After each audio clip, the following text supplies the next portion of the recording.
Hi நண்பர்களே, நலம் 360 சேனலுக்கு உங்களை அன்போடு வரவேற்கிறேன். இன்றைக்கி நம்ம வீடியோவில் எதை பற்றி பேச போகிறோன்னா, நம்ம எல்லாருக்குமே ரொம்பவே பிடிச்ச உலகம் முழுக்க அதிகம் சாப்பிடப்படுற ஆரஞ்சு பழத்தை பற்றி தாங்க பேச போகிறோம்.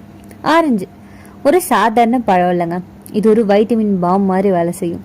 சின்ன சின்ன குழந்தைகள்லேருந்து பெரியவர்கள் வர எல்லாருக்குமே ஆரஞ்சு ஒரு மணிமுத்து மாதிரியான பயன் தருது. அப்படின்னா ஆரஞ்சில் என்னென்ன நன்மைகள் இருக்குது, எந்த நோய்களுக்கெல்லாம் இது ரொம்பவே பயன் தரும், தினமும் ஆரஞ்சு சாப்பிட்டா என்ன மாதிரி மாற்றங்கள் நடக்கும், இதுக்கு பக்க விளைவுகள் இருக்கா, யார் யார் சாப்பிடக்கூடாது, இது எல்லாத்தையுமே ரொம்பவே சுலபமாக நமக்கு புரிகிற மாதிரி இன்றைக்கி நம்ம இந்த வீடியோவில் முழுசாக தெரிஞ்சுக்க போகிறோம். அதுக்கு முன்னாடி நலம் 360 சேனலை சப்ஸ்கிரைப் பண்ணாதவங்க சப்ஸ்கிரைப் பண்ணிக்கோங்க, மறக்காமல் பக்கத்தில் இருக்க அந்த பெல் ஐக்கானை ப்ரெஸ் பண்ணிக்கோங்க. வாங்க வீடியோக்குள்ளே போகலாம். ஆரஞ்சு எல்லாருக்குமே பிடிச்ச பழங்களில் ஒன்றுங்க. இதோட புளிப்பு சுவையால் இதை அனைவரும் விரும்புகிறாங்க. இந்த ஆரஞ்சு நமக்கு நோய் எதிர்ப்பு சக்தியை தர்றதோட நம்ம உடல் எடையை குறைக்கவும் பயன்படுதுங்க. இது கலோரி குறைந்த மற்றும் பூஜ்ஜிய கொழுப்பு பழம்னு சொல்லப்படுது. இந்த பழம் உங்களுக்கு ஆற்றலை அளிக்கக்கூடியது. எடை குறைக்க விரும்புகிறவங்க இந்த ஆரஞ்சை தாராளமாக எடுத்துக்கொள்ளலாம். இதில் இருக்கிற அதிக நார்ச்சத்து தன்மையால் ஊட்டச்சத்து நிபுணர்கள் எடை இழப்பிற்கு இது உதவியாக இருக்கும் அப்படின்னு சொல்கிறாங்க. ஆரஞ்சு பழத்தில் பூஜ்ஜிய கொழுப்பு இருக்குங்க. எனவே இதை எடுத்துக்கொள்ளும் போது உடலுக்கு கொழுப்பு கூடும் அப்படின்ற பயமே கிடையாது. இதில் நிறைய ஆன்டி ஆக்சிடென்ட்கள் காணப்படுது. இது வளர்ச்சிதை மாற்றத்தை அதிகரிக்கவும், இதில் இருக்கிற வைட்டமின் சி நம்ம நோய் எதிர்ப்பு சக்தியை அதிகரிக்கவும் உதவியாக இருக்குது. இது அழற்சி எதிர்ப்பு பண்பு மற்றும் வயிறு வீக்கம் ஆகியவற்றை தடுக்குது. இந்த ஆரஞ்சில் வைட்டமின் சி இருக்குங்க. இது உடலில் நோய் எதிர்ப்பு சக்தியை அதிகரிக்கும். இது வெள்ளை அணுக்களை அதிகரிப்பதால் நோய் எதிர்ப்பு மண்டலம் பலப்படுத்தப்படுது. காயங்களை குணப்படுத்துது. இந்த ஆரஞ்சில் உள்ள ஃப்ளவனாய்டுகள் உடலில் ஏற்படுற காயங்களை விரைவில் குணப்படுத்த உதவுதுங்க. மேலும் இது குடலில் ஏற்படுற பாதிப்பை கூட தீர்க்குது. ஆரஞ்சு சாப்பிட்றதால சிறுநீரக கற்கள் நீங்கும். மேலும் சிறுநீரகம் சார்ந்த பிரச்சனைகள் ஏற்படாது. இதனால சிறுநீரக பிரச்சனை உள்ளவங்க தினமும் ஆரஞ்சு சாப்பிட்லாங்க. ஆரஞ்சு ஒரு சிட்ரஸ் பழம். வைட்டமின் சி அதிகமாக கொண்டது. இந்தியா, பிரேசில், சைனா மாதிரியான நாடுகளில் ரொம்பவே அதிகமாக உற்பத்தி பண்ணிட்டு இருக்காங்க. இந்த ஆரஞ்சு பல வகையில் இருக்குங்க. Sweet orange, mandarin, blood orange, tangerine. Orange ஒரு இம்யூனிட்டி பூஸ்டர் ஃப்ரூட். குளிர், ஜலதோஷம் வராமல் காக்குது. இது ஒரு மாயப்பழம்னு சொல்லலாம். அதே சமயம் டெய்லி டயட்டில் சேர்க்க ரொம்பவே ஈஸியான ஒரு பழம் தான் இந்த ஆரஞ்சு பழம். அப்படின்னா இந்த ஆரஞ்சில் என்னென்ன சத்துக்கள் இருக்குன்னு பார்க்குறீங்களா? வைட்டமின் சி ரொம்பவே அதிகமாக இருக்குங்க. Vitamin A, vitamin B complex, potassium, calcium, fibre கணிசமான அளவு, natural antioxidants, flavonoids, citric acid, இது எல்லாமே சேர்ந்து நம்ம உடம்புக்கு என்ன பயன் தருதுன்னு முழுசாக தெரிஞ்சுக்கலாம். இம்யூன் சிஸ்டத்தை வலுப்படுத்தும். வைட்டமின் சி WBC கவுண்ட்டை இம்ப்ரூவ் செய்துங்க. குளிர், ஜலதோஷம், த்ரோட் இன்ஃபெக்ஷன் வராமல் குறைக்குது. குழந்தைகளுக்கு தினமும் சிறிது ஆரஞ்சு கொடுத்தோம் அப்படின்னா இம்யூனிட்டி நல்லா ஸ்ட்ராங்காக இருக்கும். அலர்ஜி, சீசனல் ஃப்ளூக்கு இது ஒரு நல்ல பாதுகாப்பு. நம்ம வீட்டில் குளிர் வந்தாலே ஆரஞ்சு சாப்பிட சொல்லுவாங்க. அதுக்கு சயின்டிஃபிக் ரீசன் இதுதாங்க. ஸ்கின் க்ளோ மற்றும் ஆன்டி ஏஜிங் ப்ராப்ளமை தடுக்குது. வைட்டமின் சி கொலாஜன் ஃபார்மேஷனை அதிகம் பண்ணுது. ஸ்கின் எலக்ட்ஸை இம்ப்ரூவ் பண்ணுது. பிக்மெண்டேஷன், டார்க் ஸ்பாட்ஸை குறைக்குது. பிம்பிள்ஸையும் குறைக்குது. ஸ்கின் பிரைட்டன் எஃபெக்டை இது சூப்பராக கொடுக்குதுங்க. ஆரஞ்சோட பீல் பவுடரை நம்ம ஃபேஸ்க்கு பேக்காக கூட பயன்படுத்தலாம். அது ஒரு பெஸ்ட் பேக்காக இருக்குங்க.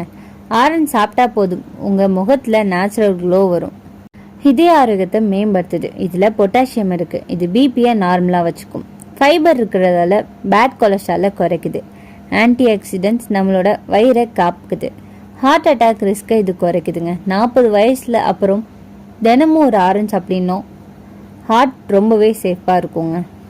செரிமானத்தை மேம்படுத்துது. ஃபைபர் அதிகமாக இருக்குது. ஸோ கான்ஸ்டிபேஷனை சால்வ் பண்ணுது. சிட்ரிக் ஆசிட் ஃபுட்டோட டைஜஷனுக்கு ஈஸியாக இருக்குங்க. பேட் பாக்டீரியா க்ரோத்தை தடுக்குது. கேஸ்ட்ரிக் இரிட்டேஷன் எல்லாத்தையுமே குறைக்குது. கொஞ்சமாக கேஸ்ட்ரிக் ப்ராப்ளம் இருக்கிறவங்களுக்கு ஆரஞ்சு ரொம்ப பெரிய நல்லதுன்னு சொல்லப்படுது. வெயிட் லாஸ்க்கு உதவுதுங்க. லோ கலரி ஃபுட், ஃபைபர் அதிகமாக இருக்குது. ஃபுல்னஸ் ஃபீலிங் நமக்கு ஈஸியாக கிடச்சிரும். ஸோ அதனால் ஜங்க் ஃபுட் சாப்பிட வேண்டிய அவசியமே இருக்காது. ஃபேட் பர்னிங்க்கு உதவியாக இருக்கும்.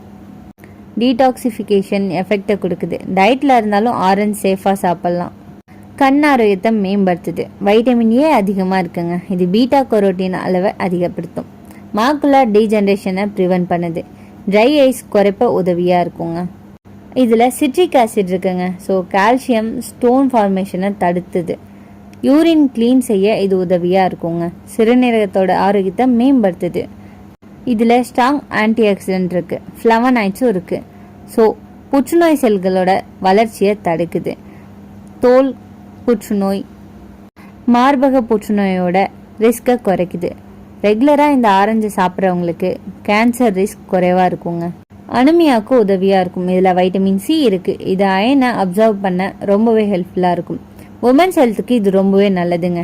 டயபெட்டிஸை கண்ட்ரோல் பண்ணுது. லோ கிளைசமிக் இண்டெக்ஸ் இருக்கிறதால பிளட் சுகர் சடனாக இன்க்ரீஸ் ஆகாது.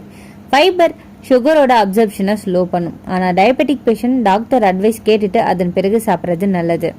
மவுத் பாக்டீரியாவை ரெடியூஸ் பண்ணுதுங்க. நமக்கு வாயில் வர கெட்ட நாத்தத்தை இது குறைக்கும்.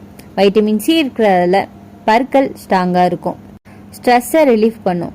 அரோமா தெரப்பிக்கு இந்த ஆரஞ்சை பயன்படுத்தலாம். ஆரஞ்சோட ஸ்மெல் நம்மளோட மூடை அப்லிஃப்ட் பண்ணும். டிப்ரெஷன், ஆன்சைட்டி எல்லாத்தையுமே ரெடியூஸ் பண்ணுங்க. ஆரஞ்சை நம்ம என்னதான் இவ்வளோ நன்மைகள் இருக்குது அப்படின்னு சொன்னாலுமே அதுலேயும் சில பக்க விளைவுகள் இருக்க தான் செய்யுது. அதிகமாக சாப்பிட்டா இந்த பக்க விளைவுகள்லாம் ஏற்படும். சிட்ரிக் ஆசிட் அதிகமாக இருக்குங்க. ஸோ கேஸ்ட்ரிக் பேஷண்ட்க்கு சில சமயம் பிரச்சனை ஏற்படலாம். லேசான ஹார்ட்பர்ன் வர வாய்ப்பு இருக்குது. டயபெட்டிக் பேஷண்ட்லாம் கவனமாக இருக்கணுங்க. சுகர் கண்டென்ட் மீடியமாக இருக்கும். டெய்லியும் லிமிட் படி சாப்பிட்டோன்னா உடம்புக்கு நல்லது. அதிகமாக சாப்பிடக்கூடாது. சர்க்கரை அதிகமாக உயர வாய்ப்பு இருக்குது. அசிடிக் நேச்சர் காரணமாக ஜூஸாக குடிக்கிறவங்களுக்கு எனாமல் வியர் டேமேஜ் ஆகுங்க. ஸோ கவனமாக இருக்கணும். அப்படி இல்லைன்னா நீங்கள் ஸ்ட்ரெயிட்டாக அதை குடிக்காமல் ஸ்ட்ரா மூலமாக குடிக்கிறது நல்லது தருது. இதை நம்ம அதிகமாக சாப்பிட்டோம் அப்படின்னா லூஸ் மோஷன் வர வாய்ப்பு இருக்குது. ஒரு சிலருக்கு மைக்ரேன் ட்ரிகர் ஆகும். நம்மள ஒரு சிலருக்கு சிட்ரஸ் அலர்ஜி இருக்கலாங்க. ஸோ மவுத் இச்சிங், ரேஷஸ் இருக்கிறவங்க கவனமாக இருக்கணும். யார் யாரெல்லாம் கவனமாக இருக்கணும்? Gastric patient, ulcer patient, diabetic patient, புதுசாக குழந்த அலர்ஜி ஹிஸ்ட்ரி இருக்கவங்க. ஆரஞ்சு சாப்பிட சிறந்த நேரம் என்ன தெரியுமா? மார்னிங், அப்படி இல்லைன்னா மதியம். எம்டி ஸ்டொமக்கில் குடிக்கிறத அவாய்ட் பண்ணிடுங்க. தூங்குறதுக்கு முன்னாடி குடிக்கக்கூடாது. இந்த ஆரஞ்சை நம்ம எப்பெல்லாம் வீட்டில் பயன்படுத்தலாம் தெரியுமா? ஆரஞ்சோட தோலை டீ போட்டு குடிக்கலாம். ஆரஞ்சோட தோலை ஃபேஸ் பேக்காக கூட யூஸ் பண்ணலாம். ஆரஞ்சு ஜூஸ் கொஞ்சமாக ஹனி சேர்த்து சாப்பிட்டோம் அப்படின்னா காஃபோட ரெமெடியாக யூஸ் பண்ணலாம். ஆரஞ்சு ஸ்மூத்தி வெயிட் லாஸ்க்கு பயன்படுத்தலாம். ஆரஞ்சு ஜூஸ் குடிக்கிறத விட முழு ஆரஞ்சாக சாப்பிட்றது நல்லதுங்க. ஏன்னா அதில் ஃபைபர் அதிகமாக இருக்கும், சுகர் கம்மியாக இருக்கும், டைஜஷன் பெட்டராக இருக்கும், ஹைட்ரேஷன் அதிகமாக இருக்கும். ஆரஞ்சு ஒரு கம்ப்ளீட் ஹெல்த் பேக்கேஜ் மாதிரி. இம்யூனிட்டியையும், ஸ்கின் க்ளோவையும், டைஜஷனுக்கும், ஹார்ட் ஹெல்த்துக்கும் என்ன வேணும்னாலும் கிடைக்கும். ஆனால் பேலன்ஸாக சாப்பிட்றது நல்லது. இன்னைக்கு நான் சொன்ன விஷயத்தில் உங்களுக்கு ஏதாவது டவுட் இருந்துச்சுன்னா கீழே கமெண்ட்டில் சொல்லுங்கள். இந்த வீடியோ உங்களுக்கு பிடிச்சிருந்துச்சுன்னா லைக் பண்ணுங்கள், ஷேர் பண்ணுங்கள், மறக்காமல் நம்ம சேனலை சப்ஸ்கிரைப் பண்ணுங்கள். அடுத்த ஒரு அற்புதமான வீடியோவில் சந்திக்கிறேன்.